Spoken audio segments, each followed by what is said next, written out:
Hermanos queridos, muy buen día, muy buena tarde o tal vez muy buena noche para cada uno de ustedes.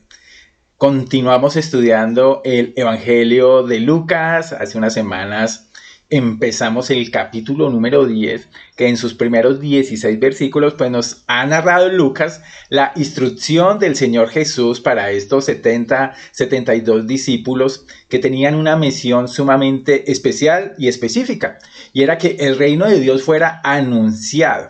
Que el reino de Dios fuera anunciado en un sentido bien preciso, y es que ese reino se había acercado a todos los habitantes de Israel y a todos los habitantes del mundo en la persona y en la obra del Señor Jesucristo. Todas las profecías anunciadas en el Antiguo Testamento acerca del Mesías se estaban cumpliendo a cabalidad en Jesucristo, y Él se denomina a sí mismo el Hijo de Dios. Y su obra y su predicación dan testimonio de su identidad. Esto era lo que tenían que dar a conocer los 70.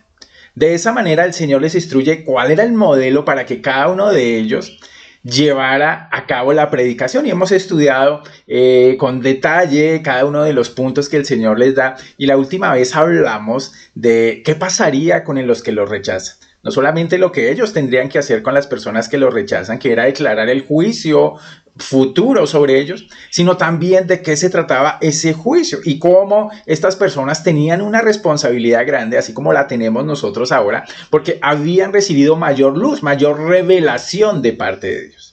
Hoy vamos a ver una nueva etapa que Lucas describe como el regreso de los 70 después de tal vez días, de tal vez semanas, no sabemos específicamente, del ejercicio de la predicación, del ejercicio de la misión llevado a cabo bajo las instrucciones de Jesús. Y vamos a ver qué reacción tuvieron estos 70 al ver cómo, el Señor respaldaba su obra de predicación. Entonces leamos ahí en el Evangelio de Lucas, capítulo 10, versículos 17 al 20, que será lo que trabajaremos hoy.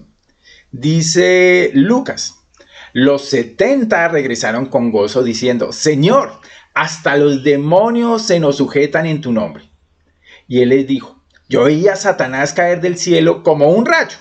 Versículo 19: mirad, os he dado autoridad para hollar sobre serpientes y escorpiones y sobre todo el poder del enemigo, y nada os hará daño. Sin embargo, no os regocijéis en esto, de que los espíritus se os sometan, sino regocijaos de que vuestros nombres están escritos en los cielos. Y la reacción inicial de cada uno de los 70 fue que todos ellos, ¿de qué manera regresaron? Regresaron con gozo, regresaron contentos, regresaron alegres, pero nos narra por qué regresaron de esa manera. Y era porque los demonios se sujetan en el nombre del Señor Jesucristo. Y esto es algo muy particular, porque si usted mira unos versículos adelante de este mismo texto, va a notar, y tal vez téngalo ahí presente en su Biblia, que en el versículo 21 dice el Señor: en aquella misma hora Él se regocijó mucho en el Espíritu Santo y dijo: te alabo, Padre, Señor del cielo y de la tierra, porque ocultaste estas cosas a sabios e inteligentes y las revelaste a niños. Y eso dará particular, de alguna manera, explicación de la intención del texto que tenemos delante de nosotros. Se nos narra cómo vinieron los 70 con mucho gozo, pero también se nos narra cuál era el verdadero sentido porque el que un cristiano debería estar gozoso. Fíjate, aquí ya en el versículo 20 nos dice: sin embargo, no os regocijáis en esto, en el gozo que estaban teniendo los discípulos, de que los espíritus se os sometan, sino regocijaos de que vuestros nombres están escritos en los cielos. Entonces el Señor nos está mostrando aquí que tal vez ese gozo que ellos tenían no era un gozo del todo sano, no era el mejor gozo, y Él les dice: hay un gozo mayor por el que ustedes pueden estar aún más contentos, no porque puedan en el nombre de Jesús tener autoridad y tener ciertos dones y tener ciertos talentos que en ese momento pues eran visibles para todos, y seguramente era el orgullo en el corazón de cada uno de ellos, que ya el Señor había advertido a los apóstoles, que ya había advertido a cierto número de discípulos, y que ahora está resaltando el Señor en este texto. Cuidado con el orgullo, con lo que hacemos, con los dones que tenemos, con los talentos que el Señor nos da, porque hay un gozo superior a ese en el que nos debemos enfocar. Y ese es un poquito el mensaje de Jesús para ellos, el gozo de la gracia de Dios, que finalmente la gracia de Dios se resume en que tenemos hoy, mis hermanos, delante del Señor la posibilidad de ser amigos de Él, de habernos reconciliado con Él por la obra de Cristo. El Señor más adelante aquí lo va a decir en el versículo 22. Todas las cosas me han sido entregadas por mi Padre y nadie sabe quién es el Hijo sino el Padre, ni quién es el Padre sino el Hijo, y aquel a quien el Hijo se lo quiere revelar. Y mis hermanos, ese es el privilegio que tenemos en común con los 70. El Señor se reveló a ellos y el Señor se reveló a cada uno de nosotros. Tenemos el privilegio de trabajar para Él, de servirle, de tener dones espirituales en el cuerpo de Cristo, de edificar a otros. Y qué bueno por eso, y nos gozamos en eso. Pero hay un gozo que debemos tener en cuenta por encima de todos, mis hermanos, que somos hijos de Dios. Porque ese regalo de parte del Señor no fue por nuestras buenas obras ni porque nos esforzáramos. Fue por la pura gracia de Dios. El poder compartir comunión con el Padre, así como el Padre lo hace con el Hijo. Mis hermanos, es una gracia de la que disfrutaremos eternamente y para siempre. Y si somos obreros y si trabajamos para el Señor, si tenemos la intención de servirle, que el gozo sea el que tenemos en la gracia del Señor. Entonces quiero plantearle 3 puntos para que analicemos esta realidad bonita. Y es cómo, mis hermanos, el verdadero gozo del obrero, pues es la gracia, como ya dijimos. Y vamos a verlo en 3 puntos. El poder del obrero cristiano, la protección del obrero cristiano y el gozo del obrero cristiano. Entonces, comencemos con el primer punto acerca del poder del obrero cristiano. Y vamos al texto, mis hermanos. Dice que los 70 regresaron con gozo, regresaron con alegría, porque los demonios se sujetaban en el nombre del Señor. Y fíjense que esa alegría reconocida por los discípulos en que era la autoridad del Señor, el poder venía por medio del nombre de Cristo. Hechos 4:12 dice que en ningún otro hay salvación, porque no hay otro nombre bajo el cielo dado a los hombres en que podamos ser salvos. Y ellos vieron el poder de la palabra, del evangelio, en la vida seguramente de personas, impactando la vida de esas personas, tal vez haciendo de ellos nuevos discípulos para el Señor que llegarían con ellos. Era el impacto de su ministerio tan grande, pues que eso los llenó de alegría hasta el punto que reconocieron que los demonios se sujetaban en el nombre de Jesús. Y bueno, regresan dando gloria al Señor por eso. Mis hermanos, la actividad de los demonios alcanzó su punto culminante durante el ministerio terrenal de Cristo. Por eso vemos tantas evidencias de los demonios tratando de evitar, si se puede decir así, que el Señor deshiciera las obras del diablo, como dice la primera carta de Juan 3:8. Y ellos fallaron en ese propósito de tener a Jesús. Y aquí hay algo bien importante, y es que la tarea finalmente de evangelización, mis hermanos, es liberar a las almas de las garras de Satanás. Que nos dice, por ejemplo, Pablo en la segunda epístola a los Corintios, que las personas están cegadas por el mismo Satanás. Y cuando les hablamos la palabra de Dios, pues estamos finalmente desafiando las mismas fuerzas del infierno, invadiendo los dominios de Satanás, dice Colosenses 1:13. Y la liberación de las almas perdidas que están cautivas, pues mis hermanos, se efectúa por medio de la obra del evangelio. Y en ese sentido, mis hermanos, reconocemos que la obra del evangelio es un desafío, y por eso el Señor, como creyentes y como servidores de Dios, nos da la autoridad de llevar el evangelio aún en medio de la oposición espiritual que podamos tener. Y eso no debe sorprendernos. Hay oposición espiritual manifestada de muchas maneras. Pero fíjense lo que dice el versículo número 18, lo que el Señor les está advirtiendo. Yo veía, dice el Señor, yo veía a Satanás caer del cielo como un rayo. Y esta frase, bueno, ha sido interpretada de diferentes maneras a lo largo de la historia de la iglesia. Muchos hablan de la caída en el principio de Satanás y todos los que se unieron con él, todos los demonios. Pero si lo traemos a la realidad de los discípulos y a nuestra propia realidad, mis hermanos, Jesús estaba viendo derrotado a Satanás y ha sido el comienzo de su gran caída cuando se predica el Evangelio. Dice Pablo a los Colosenses que el Señor nos ha librado de la potestad de las tinieblas y nos ha trasladado al reino de su Hijo amado, en que tenemos redención por su sangre, el perdón de pecados. Colosenses 1, 13 y 14. Y esta es una realidad en la que tenemos que estar claros, mis hermanos.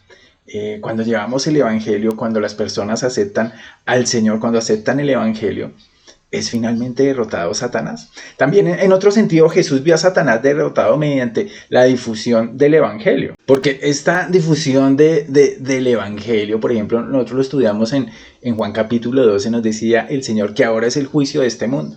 Ahora el príncipe de este mundo será echado afuera, y yo, si fuere levantado de la tierra, a todos atraeré a mí mismo, dice Juan 12, 31 y 32. Y mis hermanos, desde que se predica el Evangelio, los creyentes tenemos autoridad en el poder del Señor Jesucristo de que a través del Evangelio vidas sean cambiadas, vidas sean despojadas del poder del pecado y de la muerte por la obra perfecta del Señor Jesucristo. Y todas esas estrategias del mismo Satanás, mis hermanos, caen en la vida del creyente cuando la predicación, cuando la escritura es expuesta. Dice 1 de Juan 3:8, el que practica el pecado es del diablo, porque el diablo peca desde el principio. Para esto apareció el Hijo de Dios, para deshacer las obras del diablo. Y la estrategia del Señor es la predicación. La locura, dice Pablo, de la predicación. Vayan y hagan discípulos y enséñenles a guardar todas las cosas a las que el Señor nos ha mandado. Y fíjate que ha sido el arma del Señor, y por esa arma hemos sido beneficiados cada uno de los creyentes, porque fuimos librados del poder y de la potestad del mismo diablo.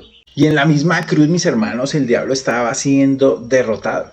Dice Colosenses 2:15 que, y despojando a los principados y a las potestades, los exhibió públicamente, triunfando sobre ellos en la cruz. Y gloria a Dios por eso, por el triunfo del Señor en la cruz, del cual somos beneficiados. Entonces miramos a lo largo de las epístolas el poder del Evangelio, de la misma manera pues que lo ve Cristo, el poder que Dios tiene, lleva a cabo por medio de la predicación de la palabra para liberar a los hombres pues del poder de Satanás. Y mis hermanos, nos gozamos en cómo vemos el poder del Evangelio haciendo estragos en la vida de las personas, liberándolos del maligno.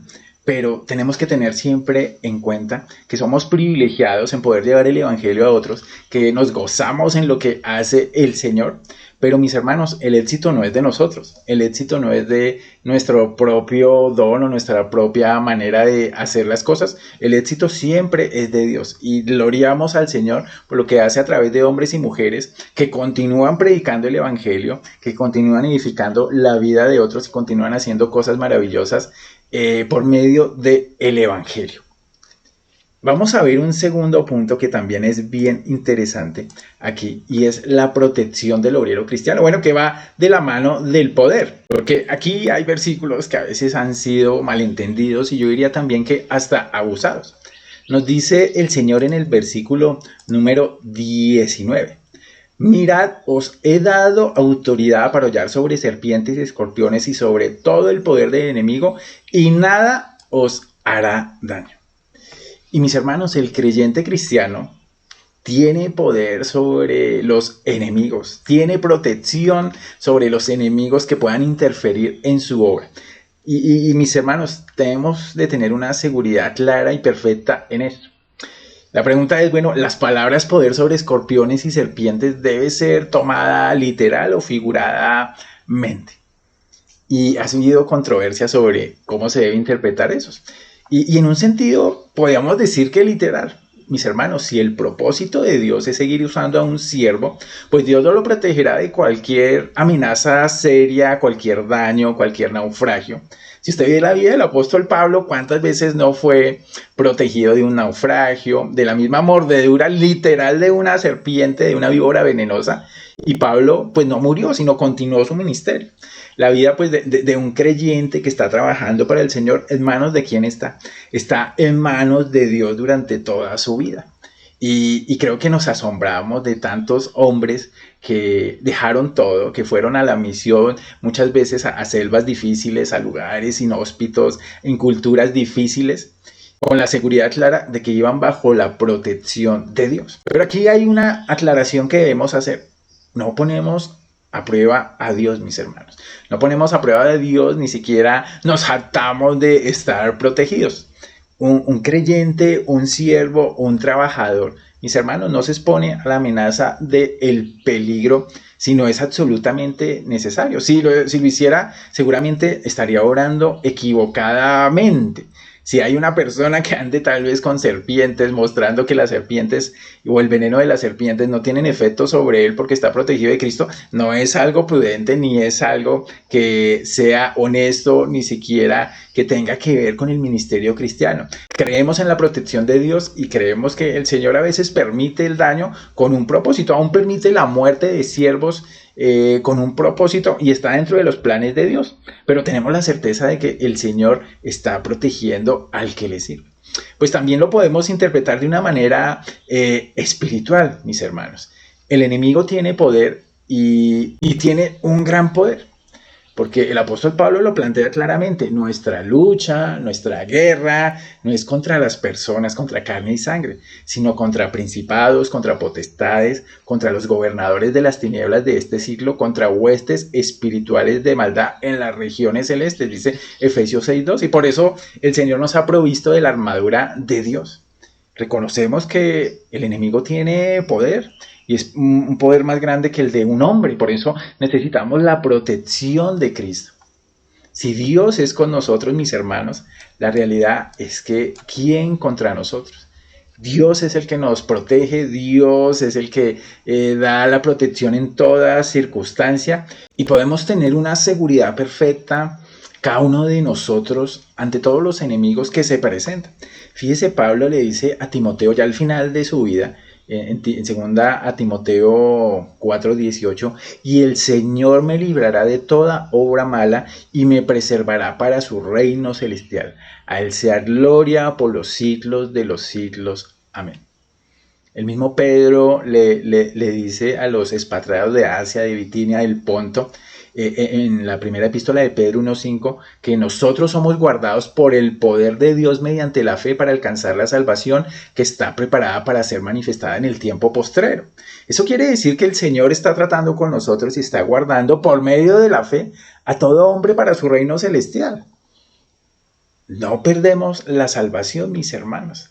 El enemigo quisiera que perdiéramos el gran privilegio de la reconciliación con Dios a través de la sangre de Cristo, pero ni el enemigo con todo su poder puede separarnos del amor de Cristo. Y esa es una realidad que debemos tener clara todos los que servimos. Hermanos, estamos en el poder del Señor y el Señor nos guarda hasta de nosotros mismos, hasta del mal que nosotros mismos nos podemos hacer por nuestra negligencia o por nuestra necedad, y está en un tratamiento continuo en cada uno de nosotros. Dice Judas 25 en la epístola de Judas, y aquel que es poderoso para guardarnos sin caída y presentarnos sin mancha delante de su gloria con gran alegría, al único sabio y Dios nuestro Salvador sea gloria y majestad, imperio y potencia, ahora y por todos los siglos. La realidad, mis hermanos, es que no nos protegemos a nosotros mismos, no tenemos poderes nosotros mismos, la obra es del Señor y ese debe ser nuestro gozo. No el éxito de nuestro ministerio, no el éxito de tal vez todo nuestro esfuerzo, que está bien que trabajemos con esfuerzo, con dedicación, con diligencia para el Señor. Pero al final del día, mis hermanos, reconocemos que estamos en el privilegio de una relación con Cristo. Y por eso trabajamos con gozo, se vean los resultados o no se vean. Muchas veces el fruto del ministerio de personas por años ha sido aparentemente muy pobre. Pero mis hermanos, no dependemos de nuestras propias fuerzas, sino de lo que el Señor da a cada uno. Y el Señor dará premio, dará recompensa, dice Pablo. Y Pablo luchaba por una recompensa a cada uno, teniendo en mente una realidad. Y es que el Señor nos conoce perfectamente nuestras motivaciones, y aún nuestras motivaciones que tal vez de las cuales no somos conscientes, pues son registradas por el Señor y el Señor las conoce. Y nos dará o quitará recompensas. Claro, debemos trabajar diligentemente, pero mis hermanos, es la obra del Señor. Y vamos a terminar aquí hablando del tercer punto bien importante, y es el gozo del obrero cristiano.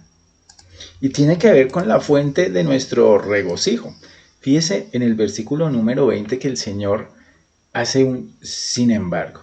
Sin embargo. Sin embargo, le dice el Señor, no regocijéis en esto, lo que acabamos de ver, en el poder y la autoridad que como cristianos tenemos en la tarea de la evangelización, en la protección que como cristianos, como siervos del Señor, como obreros, tenemos en la tarea de enfrentarnos al enemigo por medio de la predicación de la palabra. No, sino fíjese lo que dice. No regocijéis en esto que los espíritus se os sometan, sino regocijaos de que vuestros nombres están escritos en los cielos.